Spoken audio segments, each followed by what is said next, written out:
कातिल को पकड़ने के लिए पुलिस ने दरअसल खाकी उतार कर अपना रूप बदल दिया और वो डॉक्टर के भेष में आ जाती है। डॉक्टर के भेष में इसलिए क्योंकि सीएफएसएल टीम ने जो अपनी रिपोर्ट सौंपी थी एसएसपी को, तो उन्होंने कहा था कि जो कातिल है वो बहुत ही शातिर किस्म का है। दरअसल वो कोई सबूत ही नहीं छोड़ता, लेकिन एक छोटा सा सबूत है जो उनके हत्थे चढ़ा है। काश उसका ब्लड सैंपल मिल जाए, काश उसकी डीएनए रिपोर्ट मिल जाए, तो हम देखना चाहते हैं कि वो मैच करती है नहीं करती है।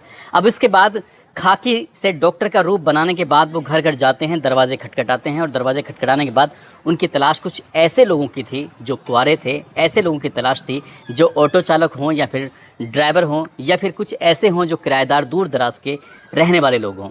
पुलिस ने लगभग ऐसे 800 लोगों के ब्लड सैंपल लिए और ब्लड सैंपल लेने के बाद जब उनका मिलान करना शुरू किया तो आखिरकार जो कातिल होता है वो पुलिस के हत्थे चढ़ जाता है। लेकिन हैरान करने वाली बात ये थी जी कि जहाँ पर घटना हुई थी, जहाँ पर कत्ल हुआ था, दरअसल वहाँ से लेकर कातिल जो रहता था महज 500 मीटर की दूरी पर रहता था और उस कातिल को पकड़ने में पुलिस को लगभग 14 साल का समय लग जाता है। जब पुलिस ने इस घटनाक्रम का खुलासा किया, न केवल उस प्रदेश में बल्कि जहाँ जहाँ तक इस खबर की गूंज फैलती है सोशल मीडिया के माध्यम से या अखबारों के माध्यम से, लोग बड़े हैरान थे। दरअसल कहानी है आज एक ऐसे सीरियल रेपिस्ट की, कहानी है आज एक ऐसे सीरियल किलर की। आदाब, नमस्कार, सत श्री अकाल, मैं उस्मान सैफी। आज की जो सच्ची घटना मैं आपको सुनाने जा रहा हूँ, ये सच्ची घटना है केंद्र शासित प्रदेश चंडीगढ़ की। दरअसल चंडीगढ़ का ही एक सेक्टर 38 लगता है और सेक्टर 38 का एक टैक्सी स्टैंड था। बात कर रहा हूँ 30 जुलाई 2010 की। रात के लगभग 9 बजे के आसपास का वक्त हो रहा था। बूंदाबांदी चल रही थी, इसलिए बूंदाबांदी से बचने के लिए एक लड़की एक टीन शेड के नीचे खड़ी हुई थी ताकि बूंदाबांदी थोड़ी कम हो जाए, उसकी जो किताबें हैं, उसके पास जो सामान है वो भीग ना जाए, इसलिए वो उससे बचना चाह रही थी। इससे पहले कि वो बारिश बंद होती या अपनी जाने की कोशिश करती, इसी बीच में पीछे से एक पत्थर बहुत तेज़ी के साथ उसके सर में लगता है और जैसे ही सर में लगता है तो वो लड़की ज़मीन पर बेहोश होकर गिर जाती है। अब जो कातिल होता है, जो व्यक्ति होता है जो मौके पे मौजूद था, जिसने पत्थर मारा था, उसने उसके अपने गोद में उठाया और गोद में उठाने के बाद जंगल की तरफ उसको लेके चला जाता है। जब जंगल की तरफ लेके जाता है तो उसके बाद उसके तन से एक एक कपड़े को आराम से उतारता है। उतारने के बाद उसके शरीर को वो बहुत बुरी तरह से नोचना शुरू कर देता है। शरीर का कोई ऐसा हिस्सा नहीं था जहाँ उसने उसमें दांत ना गड़ाए हों, कोई ऐसा हिस्सा नहीं था जहाँ उसने चोट ना पहुँचाई हो। उसके बाद इस घटनाक्रम को अंजाम देता है, उसके साथ दरिंदगी करता है और दरिंदगी करने के बाद जब उसका मन भर जाता है, इसी बीच में रात के लगभग 10 बजे के आसपास का वक्त रहा होगा और 10 बजे उस लड़की की जो फ़ोन था उस फ़ोन पर घंटी बजने लगती है। उस कातिल ने बड़े आराम से उस फ़ोन को उठाया और उठाने के बाद जो बातचीत की तो सामने उस लड़की का पिता बात कर रहा था। वो पिता बोल रहा था कि बेटा तुम कहाँ हो, मैं तुम्हें कब से तलाश कर रहा हूँ। उसने कहा कि तुम परेशान क्यों होते हो, टैक्सी स्टैंड के पास स्कूटी खड़ी हुई है, जाकर देख लो। बस इतना वो बोलता है। इतना बोलने के बाद कातिल वहाँ से घटना को अंजाम देता है और अंजाम देने के बाद चला जाता है। लेकिन जो लड़की का पिता था अपनी बेटी को लेकर वो बहुत ज़्यादा परेशान था। दरअसल लड़की रोज़ का एक किस्सा है। लड़की रोज़ इंग्लिश स्पीकिंग कोर्स को सीखने के लिए, करने के लिए वो अपने घर सेक्टर 38 से जाया करती थी, कहीं दूर थोड़ा सा। वहाँ जाने के बाद इंग्लिश स्पीकिंग का कोर्स सीखती थी और सीखने के बाद रोज़ रात को 9 बजे अपने घर वापस आ जाया करती थी। लेकिन उस रात थोड़ी बारिश हो रही थी और बारिश होने की वजह से वो लड़की इंतज़ार कर रही थी ताकि जो बारिश थोड़ी बंद हो जाएगी, उसके बाद वो स्कूटर से अपने घर चली जाएगी। अब इसी बीच में जब लड़की नहीं आती है तो उसके पिता इतना ज़्यादा परेशान हो जाते हैं। उसके जितने भी दोस्त होते हैं, चाहे वो कोचिंग सेंटर में हो या फिर वैसे उसके स्कूल कॉलेज में पढ़ने वाले हों, हर किसी के पास जाकर उनसे बातचीत करते हैं कि आज मेरी बेटी नेहा नहीं आई है, क्या तुमने नेहा को देखा है।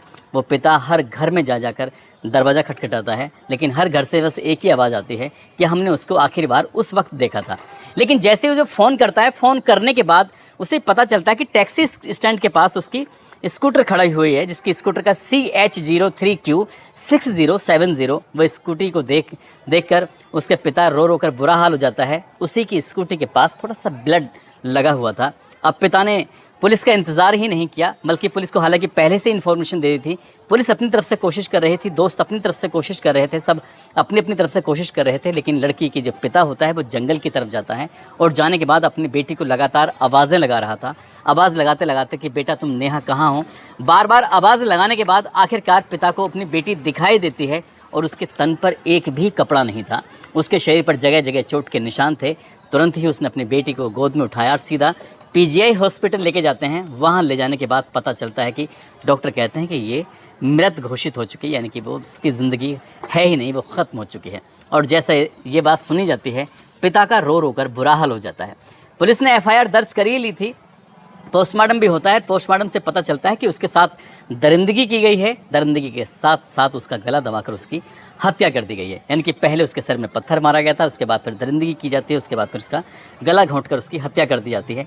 अब पुलिस के रडार पर उसके जितने भी दोस्त होते हैं वो सब आ जाते हैं, चाहे वो लड़की हों या लड़के हों। पुलिस ने इस मामले की अपनी तरफ से जाँच पड़ताल करना शुरू कर दिया, लेकिन पुलिस लगातार कोशिशें कर रही थी और कोशिश करने के बाद भी कोई सफलता मिल नहीं पा रही थी।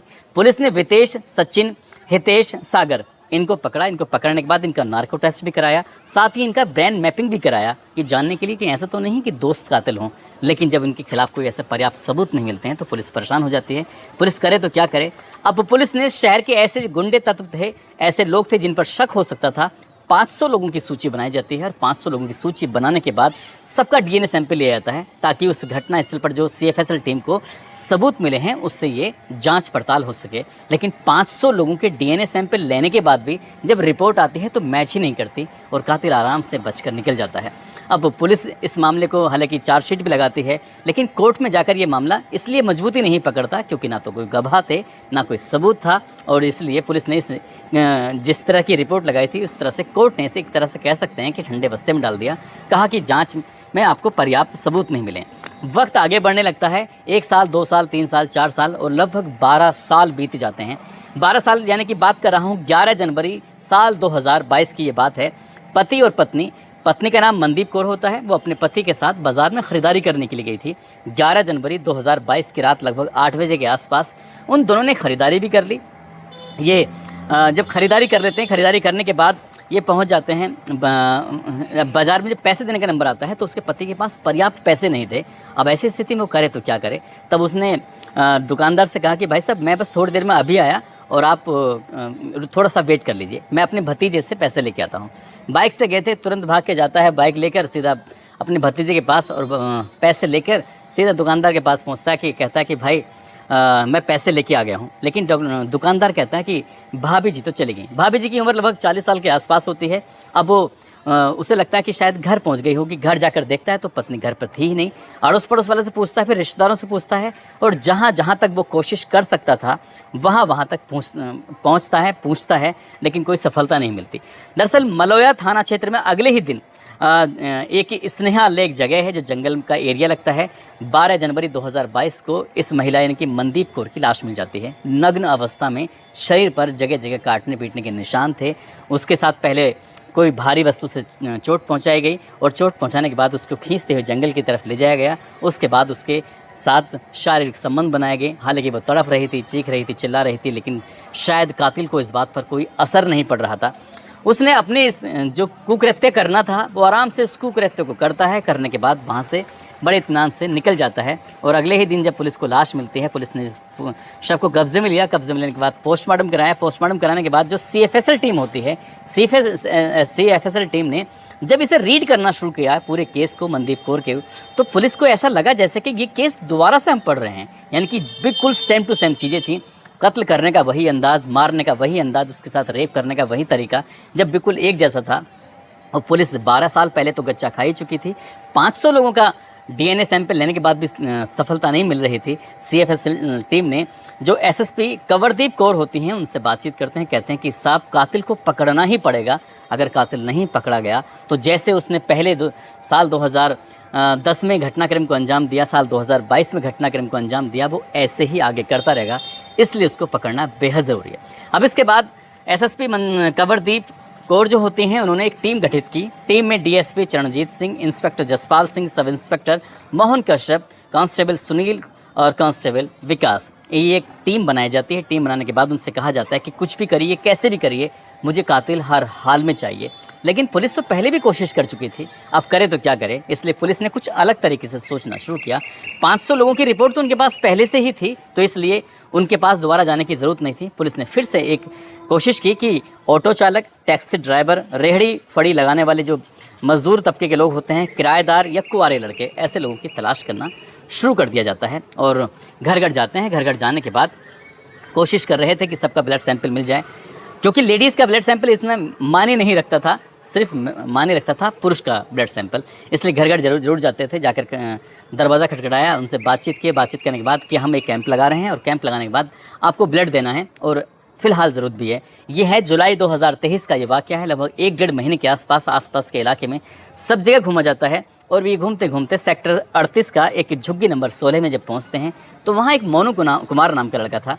काफ़ी देर हो जाती है। जब उसके घर वालों से बातचीत कर रहे थे तो जो उसकी माँ होती है, माँ कहती है कि मेरा बेटा अभी टॉयलेट के अंदर है, ठीक है वो आ जाएगा तो कर लेना। लेकिन पुलिस को उसके टॉयलेट से निकलने का कम से कम आधे घंटे तक इंतज़ार करना पड़ा।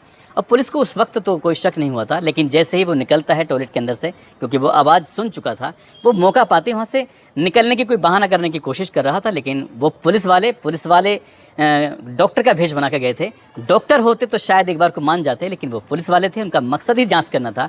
उन्होंने मोनू को बड़े प्यार से पुचकार के बातचीत करने के बाद उसका ब्लड सैंपल ले लिया और ब्लड सैंपल लेने के बाद कहा कि ठीक है अब तुम आराम से जहाँ जाना चाहो वहाँ चले जाओ, हमें कोई दिक्कत कोई ऐतराज़ नहीं है। इसके बाद वो चले जाते हैं और अप्रैल 2024 के अंतिम सप्ताह में ये ब्लड रिपोर्ट आ जाती है। और ब्लड रिपोर्ट आने के बाद ये 300 लोगों का ब्लड लिया गया था और उसके बाद जब मिलान किया जाता है तो मोनू कुमार की ब्लड रिपोर्ट से रिपोर्ट मैच कर जाती है। अब पुलिस वाले फिर से घर जाते हैं, यानी कि 1 मई 2024 को जब पुलिस वाले अब डॉक्टर के रूप में नहीं थे बल्कि वो पुलिस के रूप में थे और मोनू देखते ही पहचान गया तो वही लोग हैं जो डॉक्टर बन के आए थे। उसके बाद वो जाता है और जाने के बाद जब मोनू को आवाज़ लगाई जाती है तो मोनू आता है और देखते एकदम से भौचक्का रह जाता है। मोनू कहता है अपनी माँ से कि माँ मेरे लिए रोटी बना दे, शायद कभी भविष्य में फिर रोटी खाने का अवसर ना मिल पाए, इसलिए रोटी बना दे। माँ रोटी बनाती है। पुलिस वाले इंतज़ार कर रहे थे कि कोई बात नहीं, अगर ऐसी बात है तो रोटी खाने में कौन सी दिक्कत आ रही है। उसका इंतज़ार किया जाता है। रोटी खाने के बाद अपनी माँ के हाथ के वो जाते हैं। उसके बाद फिर उससे बातचीत करने की कोशिश कर रहे थे। जो घटना स्थल होता है, घटना स्थल से मोनू के घर की जो दूरी होती है जहाँ वो रह रहा था झुग्गी नंबर 16 के अंदर सेक्टर 38 में, तो वो महज 500 मीटर की दूरी थी। यानी कि जिस वक्त उसने इस घटनाक्रम को अंजाम दिया था पहले वाले को नेहा के साथ, तब वो 20 साल का था। पुलिस को शायद उस वक्त इतना शक नहीं हुआ। काश उस वक्त भी अगर उसका ब्लड सैंपल ले लिया गया होता तो वो कातिल पहली ही बार में पकड़ा जाता। ये जो मनदीप कौर की हत्या हुई थी वो कभी हत्या नहीं होती। पुलिस ने जब इस मामले की जांच पड़ताल करना शुरू किया तो उसके पता चला कि हिमाचल प्रदेश का एक जगह लगती है चंबा। 19 सितंबर 2008 का ये वाकया है। उसने ऐसे ही डिट्टू जैसे ये हत्याकांड को अंजाम दिया था नेहा का और मनदीप कौर का, ठीक वैसे ही इसने एक और घटना को अंजाम दिया था, इसी तर्ज पर दिया था। इसी तरह से उसने उसका रेप किया था, उसका फिर हत्या की थी और हत्या करने के बाद लेकिन पुलिस को कोई पर्याप्त सबूत नहीं मिले। 18 महीने तक मामला कोर्ट में विचाराधीन रहा, चलता रहा, लेकिन पर्याप्त सबूत न मिले, कोई गवाह नहीं मिला, इसलिए पुलिस को उसे छोड़ना पड़ा। आखिरकार पुलिस ने उस हत्यारे, उस कातिल को गिरफ्तार किया, जिस पर पता चला कि चोरी या झपट मार या कि जैसे चैन छीन लेते हैं, कुंडल नोच लेते हैं, इस तरह के उसमें 7 मुकदमे और थे और एक मुकदमा उसका हिमाचल प्रदेश के चंबा में था। वहाँ पर आरोप था कि दुष्कर्म के बाद इसने हत्या की है। चंडीगढ़ पुलिस का ये दावा है कि मोनू कुमार ही असली कातिल है, उसने ही दोनों कत्ल किए हैं और हमारे पास पर्याप्त सबूत हैं। उसके बारे में और पता करने की कोशिश की तो पता चला कि वो उत्तर प्रदेश का रहने वाला है। पुलिस की कोशिश है कि कम से कम समय में इस कातिल के खिलाफ चार्जशीट लगाई जाए और कम से कम इसे फांसी की सज़ा होनी चाहिए, क्योंकि इन दोनों महिलाओं के साथ जो इसने घटनाक्रम को अंजाम दिया था वो वाकई अपना आप में बहुत भयानक होता है। दोस्तों, इस पूरे घटनाक्रम को सुनाने का उद्देश्य किसी को परेशान करना नहीं है, किसी का दिल दुखाना नहीं है, बल्कि आपको जागरूक करना है, आपको सचेत करना है। और ये भी कहा जाता है, ये भी बताया जाता है कि कातिल कितना भी शातिर किस्म का क्यों ना हो, यदि पुलिस अपनी सी पे आ जाए या पुलिस ईमानदारी से जांच करे तो कातिल हर हाल में पुलिस की गिरफ्त में आ जाएगा। भले ही वो चाहें ज़मीन की 7 तय लगाकर अंदर जाके छुप जाए, लेकिन कातिल कभी बच नहीं सकता। और ये भी कहते हैं कि कोई कातिल कोई भी हो, कितना शातिर हो, वो कोई ना कोई सबूत छोड़ जाता है। यहाँ भी उसने सबूत छोड़ा था, क्योंकि उसके जो कुछ ऐसे निशान थे शरीर के जिससे ब्लड सैंपल बनाया जा सकता। अपना ख्याल रखें, सुरक्षित रहें। जय हिंद, जय भारत।